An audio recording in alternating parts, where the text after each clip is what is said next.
Hi guys! Welcome back sa ating video. So for today, sa ating video is, naglalaba po kami dahil kinabukasan po ay may lakad po kami ng aking mga anak. Dahil wala din talagang maiwanan itong mga chikiting ko, ay talagang dadalhin natin to. Sinetel ko ang aking labahan para bukas ay wala na. At eto na nga guys, in the morning of April 27, hinugot ko na nga lahat ng aking mga duwende. Dahil kung hindi talaga sila babangon guys, ay sabi ko nga ay maiiwan kayo. At pag sinabi ko talaga yon, naiiwan sila, ay talagang magsikilos yan. At ito namang maliit ko ay halatang walang ligo din dahil ang buhok ay buhol-buhol pa. Kinuha ko lang talaga sa higaan yan guys, natulog. At dahil lang ay nagmamadali na ako dahil napakabagal din talaga ng kilos ng aking mister.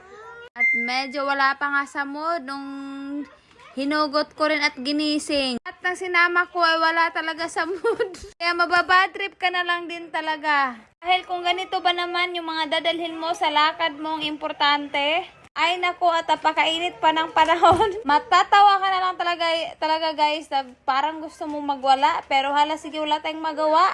Dahil hindi ko pa talaga kabisado dito ang pa-commute. Baka ako din ay mawala. Ay baka hindi pa kami magkikita sa iti-tripping ko. At eto na nga guys, ang dinaanan namin ay shortcut na rin po ito. Ay napakabilis nga ng biyahe namin dahil ang dami rin pong daan dito na mga bago. Kung magwe-waste ka lang naman ay talagang makikita mo yung mga daanan na shortcut at sasabihin naman yun doon sa Waze. At nag-worry din ako dahil ang sabi ng mister ko ay naka-check engine siya. Kaya sabi ko doon na lang ako kung saan ako sasakay ng jeep. Pero hindi ako binaba guys. Patuloy siya at ito na nga yung unang client ko in the morning. Sakto nga talaga ang dating namin dahil segundo lang po talaga ay dumating din itong client namin. At yung pinuntahan namin yung una ay yun yung Westdale.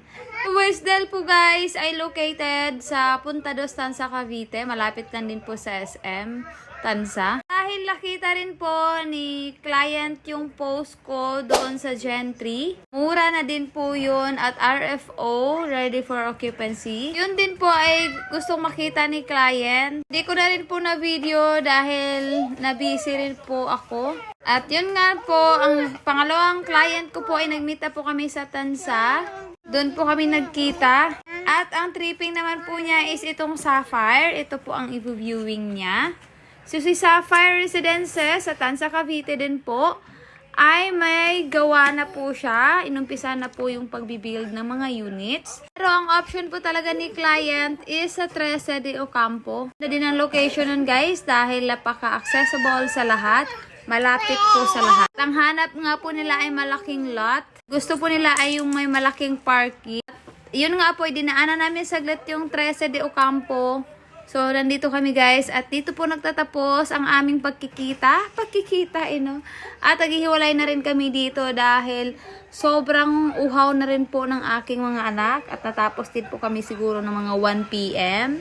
Kaya maganda na rin maaga kami natapos dahil hindi pa kayang-kaya pa ang init, pero mainit po talaga. At least maaga rin po kaming natapos dahil yung client ko pong sa Sapphire ay from Manila pa sila. So, uwi pa po sila ng Manila. Ayan, thank you so much for trusting. And I'm Feby Alvarado from Smart Move Realty.